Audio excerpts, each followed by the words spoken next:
શૂરવીર માણસ હોય, જેણે જિંદગીમાં ક્યારે નિષ્ફળતા જોઈ ના હોય, અને એમાંય જે પોતે વટથી કામ કરવા માટે નીકળ્યા હોય.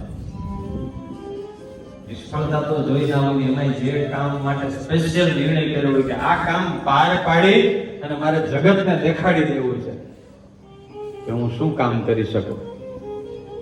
એટલે 2-3 દિવસ થયા પણ જોબન પગીને આમ